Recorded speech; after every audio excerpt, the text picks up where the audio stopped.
Hope आप हमारे नीमराना के व्लॉग्स एंजॉय कर रहे होंगे। तो बहुत सारे क्वेश्चंस आ रहे थे, क्वेरीज थी पेरेंट्स की, स्पेसिफिकली कुछ चीज़ों को लेके वो मैं आंसर करने लगी हूँ। तो एक लिस्ट बना लीजिए और लिख लीजिए, क्योंकि मैं पर्सनली एक्सपीरियंस करके आई हूँ। सबसे पहली चीज़ बेबी फूड में उन्होंने वहाँ पे खिचड़ी और दही दी थी, उसका कोई चार्ज उन्होंने नहीं लिया था। दूसरी चीज़ दूध, आप बच्चे के लिए दूध किसी भी टाइम पे रूम में मंगा सकते हैं, बाकी कोई सर्विस रूम में नहीं है, बट दूध अगर आप बच्चे के लिए मांगेंगे तो वो आपको रूम में मिल जाएगा, चाहे आप रात को मांगे चाहे आप सुबह मांगे। तीसरी चीज़, अगर आपके बेबीज बहुत छोटे हैं और आप रेस्टोरेंट में खाना खाने गए हो तो वो आपको एक कॉट दे देते हैं जहां आप बच्चे को आराम से सुला सकते हो, बिठा सकते हो, बहुत छोटे बेबीज के लिए। तो पेरेंट्स आराम से फ्री होके वहाँ पे खाना खा रहे थे और बड़ा अच्छा लग रहा था, बिकॉज ये काफ़ी यूनिक कॉन्सेप्ट था। ऑल्सो छोटे बच्चों के लिए वहाँ पे पास्ता था, गरम गरम पराठे आप बनवा सकते थे, तवा पराठास बन रहे थे। मैंने नमक अजवाइन का पराठा नोट के लिए बनवाया था, अमेजिंग। तो ये सारी बच्चों से रिलेटेड डिटेल्स का हम लोगों ने बहुत ध्यान रखा था फूड को लेके। अब बात करते हैं वहाँ पे एक्टिविटीज़ की। तो वहाँ पे कैमल राइड है, जो हमने नहीं करी क्योंकि हम अभी जयपुर में करके आए थे। आप वो कर सकते हो, चार्जेबल है, उसको आपको बुक कराना पड़ता है रिसेप्शन में बात करके।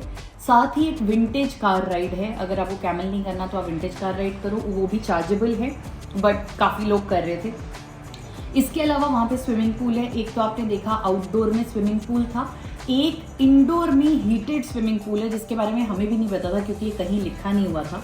तो हमें लग रहा था कि अगर हम लोग कॉस्ट्यूम्स वगैरह लाते तो हम इंडोर हीटेड स्विमिंग पूल को एंजॉय कर सकते थे। सो वो बिल्कुल मिस मत कीजिएगा। ये एक्टिविटीज़ हैं। और वहाँ पे पूल टेबल था, टेबल टेनिस का टेबल था, हम लोग बैडमिंटन वगैरह आराम से खेल रहे थे। बच्चों के लिए एक छोटा सा रूम था, बहुत छोटे बच्चों के लिए खेलने के लिए, तो इन लोगों ने ये सब भी काफ़ी इंजॉय किया। और अब मैं बात करती हूँ कल्चरल परफॉर्मेंस की, जो बहुत ही इंटरेस्टिंग थी, बच्चों को मज़ा आया। देखिए, वैसे ये परफॉर्मेंस होती है वीकेंड्स पे, सैटरडे संडेज को होती है, तो आप पहले प्रॉपर्टी में कॉल कर लेना, क्योंकि कई बार अगर वो देखते हैं कि बहुत सारे लोग आए हुए हैं तो वो शो को अरेंज भी कर देते हैं, जैसे हमारे केस में किया। हमें कोई उम्मीद नहीं थी, बट थर्सडे को इतना रश था कि उन्होंने शो ऑर्गेनाइज कर दिया, एंड एक्चुअली उसकी वजह से हमारा ट्रिप और बेटर हो गया। अब बात करते हैं रूम्स की। तो रूम्स गाइस काफ़ी ऊपर भी हैं, नीचे भी हैं। अगर आपके साथ छोटे बच्चे हैं तो डेफिनेटली नीचे वाला ही रूम लीजिएगा, ऊपर वाला मत लीजिएगा, आपको बहुत चलना पड़ेगा और आपको दिक्कत होगी।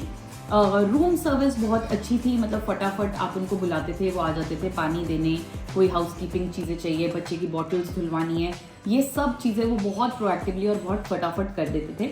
आप एक्स्ट्रा बेड भी लगवा सकते हैं, बट यहाँ पे कुछ रूम्स हैं जहाँ पे डबल बेड्स भी अवेलेबल हैं।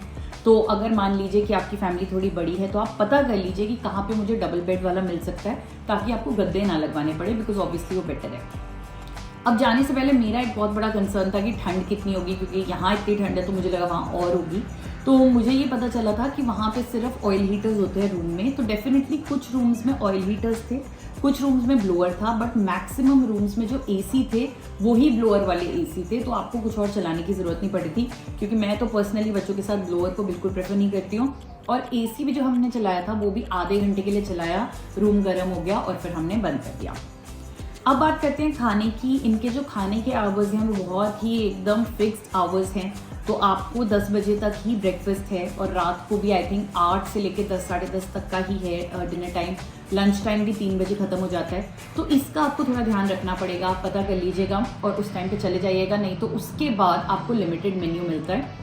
तो बच्चों के साथ लिमिटेड मेन्यू में थोड़ा चैलेंज हो सकता है। एंड ओवरऑल एक्सपीरियंस मतलब 2 नाइट्स के हिसाब से बहुत अच्छा था। अगर आप बड़े ग्रुप में हो, अगर आप बिल्कुल एक सिंगल फैमिली जा रहे हो तो 1 night should be more than enough, specially अगर आप दिल्ली से जा रहे हो।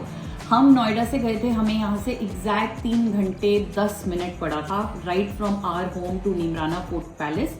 हमने केएमपी एक्सप्रेसवे लिया, उसके बाद वेस्टर्न पेरिफेरल लिया, उसके बाद जो जयपुर का ओरिजिनल हाईवे है हम उस पर चढ़े और फटाफट नीमराना आ गया था। नीमराना की जब बात करते हैं तो इनकी 3 प्रॉपर्टीज़ हैं। एक है नीमराना फोर्ट पैलेस जहां हम अभी गए थे, एक तिजारा जो हमने आई थिंक लास्ट ईयर किया था, और एक केसरोली जो हमने उससे पहले किया था। केसरोली सबसे छोटी है, तिजारा बड़ी है, बट जो ओरिजिनल फोर्ट है, एक्चुअल जो नीमराना फोर्ट है, वो ये वाला है जहां हम अभी गए थे। तो अगर आप कंफ्यूज मत हो जाना, क्योंकि कई बार उस चक्कर में हम कोई और प्रॉपर्टी चूज कर लेते हैं। तो आई होप इस सब इन्फॉर्मेशन ने आपकी मदद करी होगी। बाकी कुछ और भी सवाल हो तो कमेंट में पूछ लीजिएगा। और बस अब आप व्लॉग एंजॉय कीजिए। अगर आपने पुराने वाले नहीं देखे तो जाके देख लीजिए।